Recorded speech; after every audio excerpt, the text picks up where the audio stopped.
Hello everyone, welcome to Only IAS. Biome का क्या मतलब है? बहुत सारे इकोसिस्टम्स मिल गए। ठीक है, इकोसिस्टम आपने देखा कि पॉन्ड इकोसिस्टम हो सकता है, और अलग से आपने ये भी देखा होगा कि ग्रासलैंड इकोसिस्टम हो सकता है। सब चीज अलग अलग इकोसिस्टम्स हो सकते हैं।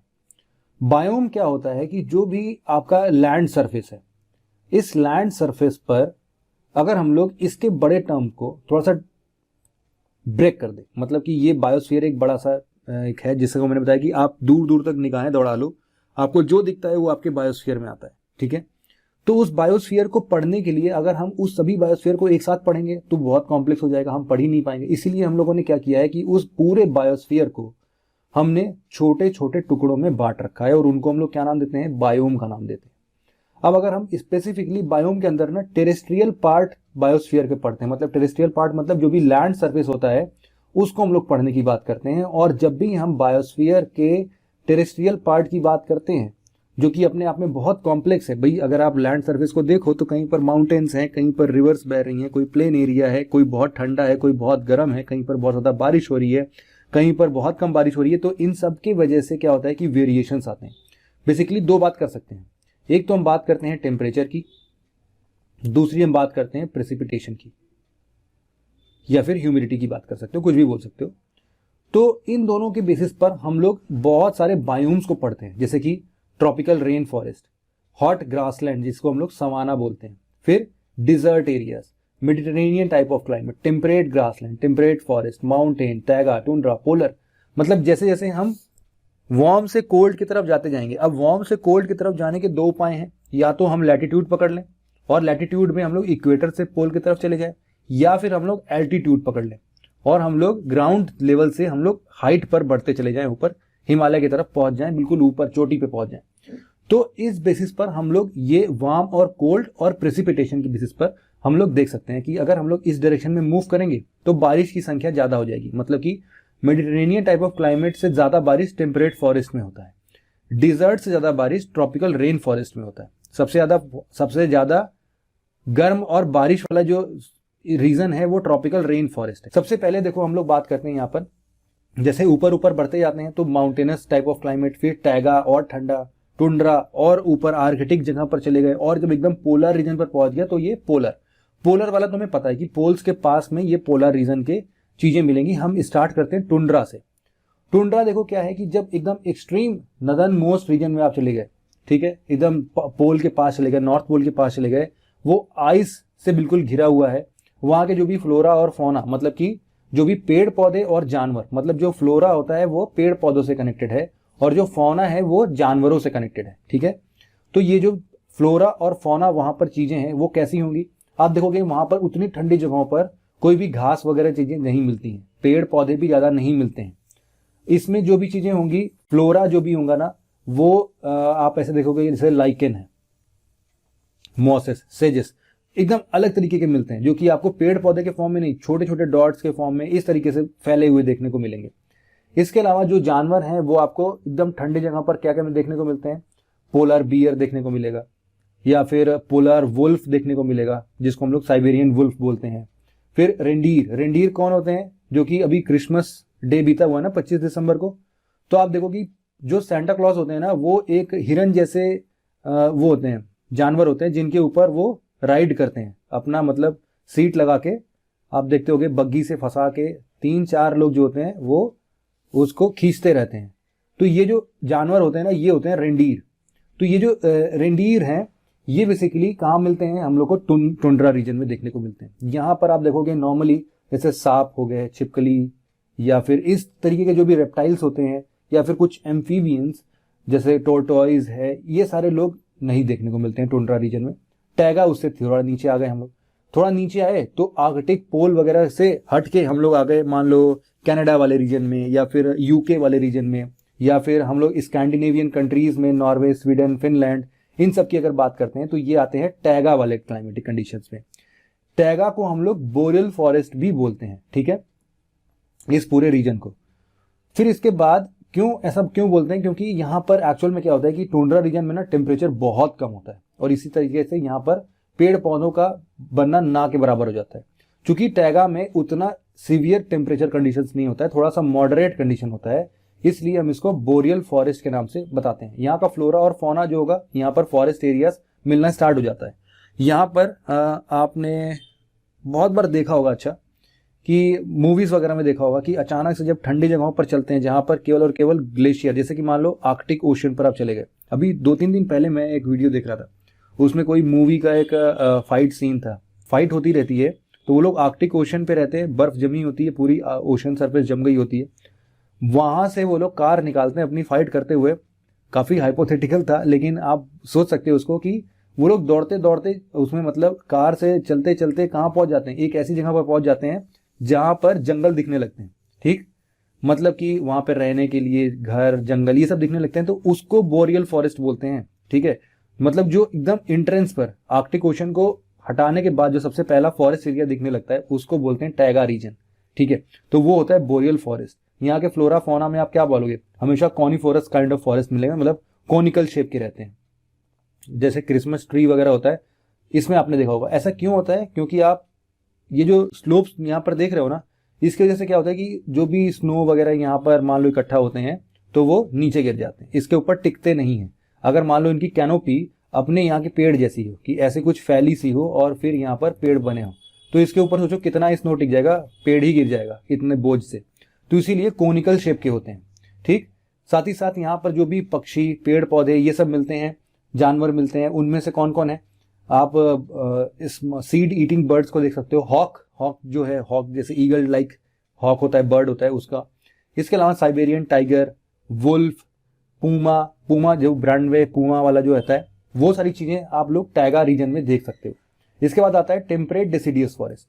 टेम्परेट डेसिडियस फॉरेस्ट में आप जैसा कि यहाँ पर फोटो वगैरह देख रहे हो, ये आपको बेसिकली नॉर्थ अमेरिका ऊपर वाले रीजन में, और नीचे के रीजन में आप देख लो न्यूजीलैंड वाला जो एरिया है, ऑस्ट्रेलिया वाला जो एक न्यूजीलैंड का एरिया है, वहां पर देखने को मिलेगा temperate deciduous forest. Temperate region है, मतलब कि हम लोग बात कर रहे हैं 23.5 degree north and south latitude के नीचे वाला पोर्शन। तो उसमें भी हर जगह आपको ये टेम्परेट डेसिडियस फॉरेस्ट देखने को नहीं मिलेगा, कुछ कुछ जगहों पर मिलेगा। उनमें से कौन कौन सा रीजन है, एक तो नॉर्थ अमेरिका है, और चाइना का वेस्टर्न वाला पोर्शन है। वेस्टर्न पोर्शन मतलब कि सिंजियांग प्रोविंस है, ये सारी चीजें हैं। फिर जापान का एक एरिया और न्यूजीलैंड। यहाँ पर क्या होता है, ऐसा ही मॉडरेट टेम्परेचर होगा, और एवरेज टेम्परेचर मॉडरेट टेम्परेचर होता है, मतलब जो भी अभी टैगा में हम लोग देख रहे थे ना, उससे भी कम टेम्परेचर होता है। बारिश वगैरह अच्छी खासी होती है यहाँ पर, और इसीलिए यहाँ पर एग्रीकल्चरल फील्ड्स देखने को मिलते हैं।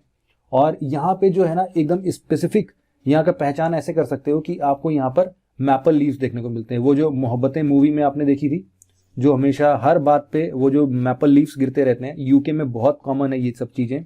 तो देखोगे कि पूरे के पूरे पाथ पे मैपल लीव्स गिरी होती हैं। मतलब यहाँ पर मैपल ट्री, ओक ट्री, या फिर जो भी मोटे टहनी वाले पेड़ होते हैं ना, आप देख सकते हो कि इनकी टहनियां काफी फर्म होती हैं, काफी सीधे होते हैं ये। तो इन सब तरीके से आप टेम्परेट डेसिडियस फॉरेस्ट के प्लांट स्पीसीज को थोड़ा सा आइडेंटिफाई कर सकते हो। और यहाँ पर एनिमल्स में वर्टेब्रेट्स, इनवर्टेब्रेट्स दोनों मिलते हैं। वर्टेब्रेट इनवर्टेब्रेट का क्या मतलब है कि वर्टेब्रेट्स वो होते हैं ना जिनकी रीढ़ की हड्डियां होती हैं, मतलब कि जहां पे स्पाइन जो होता है वो प्रेजेंट होता है। कुछ इनवर्टेब्रेट्स होते हैं जहां पर जिनके स्पाइंस नहीं होते हैं। ट्रॉपिकल रेन फॉरेस्ट आता है। फिर ट्रॉपिकल रेन फॉरेस्ट मतलब वही evergreen rain forest kind of thing है, लेकिन उससे थोड़ी कम बारिश होती है। अपने यहाँ पे ट्रॉपिकल रेन फॉरेस्ट में कौन कौन सी चीजें थी, तो हमने पढ़ा था कि most of the area like western Ghat का अपना विंडवार्ड साइड, या फिर अपने नॉर्थ ईस्ट वाले रीजन में हम बात कर रहे थे, तो वो सब ट्रॉपिकल रेन फॉरेस्ट थे। ठीक है, तो ट्रॉपिकल रेन फॉरेस्ट में रेन जो है काफी अच्छे खासे अमाउंट में देखने को मिलता है। टेम्परेचर फ्लक्चुएटिंग रहता है यहाँ पे, मॉडरेट से लेके एवरेज तक में, और भी थोड़ा सा वार्म टेम्परेचर भी यहाँ पर देखने को मिलता है। लगभग ऑन एन एवरेज 20 से 25 डिग्री का आप टेम्परेचर ले सकते हो यहाँ पर। यहाँ पर जो भी पत्तियां होती है ना, वो ब्रॉड होती हैं। अब ब्रॉड देखो बर्फीली जगहों पर नहीं होती हैं, बर्फीली जगहों पर निडल लाइक पत्तियां होती हैं। क्यों? क्योंकि वहां पर बर्फ उनके ऊपर ना टिक सके। यहाँ तो बर्फ का कोई सीन है नहीं, तो इसीलिए ये लोग आराम से ब्रॉड लीव्ड यहाँ पर आपको प्लांट्स मिल जाते हैं। बहुत सारे एपीफाइटिक प्लांट देखने को मिलते हैं। एपीफाइटिक प्लांट क्या होते हैं? अच्छा, आपने बहुत बार ऐसा देखा होगा कि आपने मान लो कोई भी पेड़ देखा, पेड़ मान लो कि इस तरीके से ऊपर निकल रहा था आराम से, एक टहनी थी यहाँ पे जो कि आपने इसको काट दिया।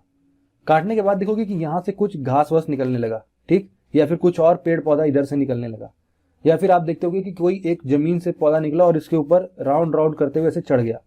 तो ये सारे प्लांट्स जो कि दूसरे प्लांट्स के ऊपर निर्भर होते हैं, ये होते हैं एपीफाइटिक प्लांट्स। एपीफाइटिक प्लांट्स अपने हिसाब से अपनी स्पीसीज के होते हैं, मतलब ऐसा नहीं कि हम उनको काउंट ही नहीं करेंगे। ऐसे एपीफाइटिक प्लांट जो होते हैं वो ट्रॉपिकल रेन फॉरेस्ट में बहुत ज्यादा देखने को मिलते हैं। फिर एक आता है सवाना रीजन। सवाना रीजन आप देखोगे कि सवाना ग्रासलैंड है एक तरीके का। जब हम लोग अफ्रीका की बात करते थे तो अफ्रीका में ये वाला जो रीजन है ना, ये वाला इतना रीजन, ये है अपना सवाना रीजन, ठीक। तो सवाना ग्रासलैंड्स जो हैं सबसे ज्यादा कहां पर है, अफ्रीका में ही है।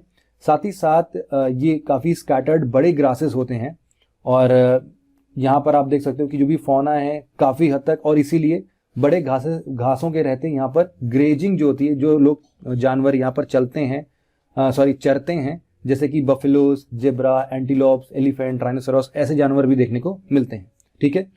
इसके बाद इसी तरीके से एक और ग्रासलैंड आता है, ठीक है। जैसे सवाना है, सवाना के ऊपर ऊपर चारों तरफ से आप लोग ग्रासलैंड देख सकते हो। ग्रासलैंड देखो क्या होता है, यहाँ पर बेसिकली ऐसे घास की बात हो रही है। तो इस घास के ऊपर आप देखोगे दो तरीके के ग्रासलैंड्स होते हैं, एक टेम्परेट रीजन में ग्रासलैंड मिलेंगे और एक ट्रॉपिकल रीजन में घासेस या फिर ये ग्रासलैंड्स मिलते हैं। तो यहाँ पर जो भी ग्रासलैंड्स हैं, टेम्परेट रीजन वाले और ट्रॉपिकल रीजन वाले अलग अलग जगहों पर अलग अलग नाम से जाने जाते हैं।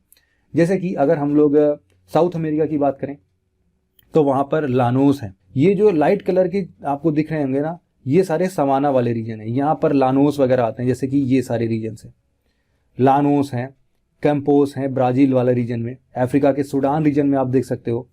फिर आप देखो कि यहाँ पर वेल्ड साउथ अफ्रीका में भी देखने को मिलेगा, ऑस्ट्रेलिया में आपको देखने को मिलेगा। फिर कुछ प्रेरीज होते हैं, प्रेरीज और पंपा।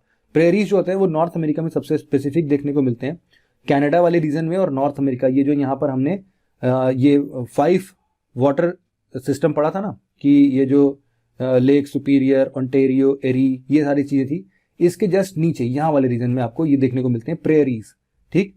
प्रेरीज के अलावा यहाँ पर आप देखो, जब नीचे आओगे टेम्परेट फॉरेस्ट की, टेम्परेट ग्रासलैंड्स की बात हो रही है यहाँ पर। तो जैसे नॉर्थ अमेरिका में प्रेरीज है, वैसे ही यहाँ पर क्या है, पंपास है, ठीक है। तो ये अर्जेंटीना वाले जगह पर ये जो एरियाज है, यहाँ पर टेम्परेट ग्रासलैंड देखने को मिलता है, इसको हम लोग बोलते हैं पंपास। फिर इस तरीके से है। फिर कुछ आते हैं स्टेपीज। स्टेपीज में आप देखोगे कि ऑस्ट्रेलिया के अंदर भी आपको मिलते हैं, इवन सूडान में भी आपको कुछ एरियाज में स्टेपीज देखने को मिल जाते हैं। तो एक पूरा एरिया बनेगा, ठीक है। कैसे, कहां पर क्या डिस्ट्रीब्यूशन है, एक बार हम ग्रासलैंड्स की बात कर लेंगे, ठीक है। देखो उसके बाद फिर फाइनली आता है हमारा डिजर्ट रीजन।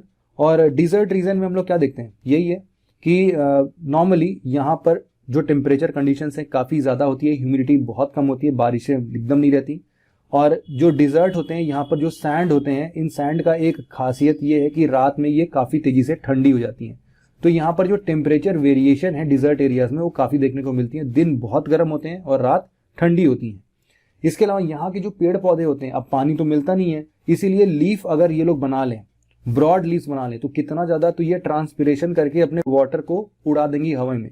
तो बाकी की इनको पानी कहाँ से मिलेगा।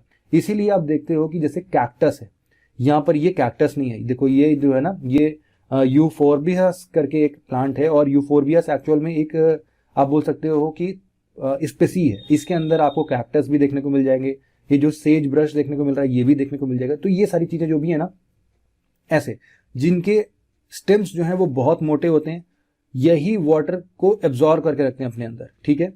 और लीव्स वगैरह होती ही नहीं है, क्योंकि लीव्स अगर हुई तो क्या होगा, ट्रांसपिरेशन और पानी जल्दी से उड़ जाएगा बाहर। इसीलिए आप देखो यहाँ पर कांटे भी लगे होते हैं, कांटे लगे होते हैं, जिसके बेसिस पर इनका जो इवोपोरेशन है, वो ये जो कांटे हैं ना, एक तरीके से आप इनको लीव से रिप्लेस कर सकते हो।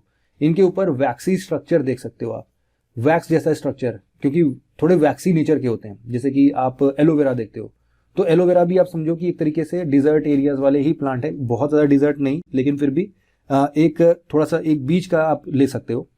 तो ये सब चीजें जो भी होती हैं आप हमेशा फ्लोरा के फॉर्म में देखते हो। फौना में यहाँ पर आपको बहुत सारे बर्ड्स थी आज के लेक्चर में। Thank you very much for listening it very patiently friends. Have a nice day.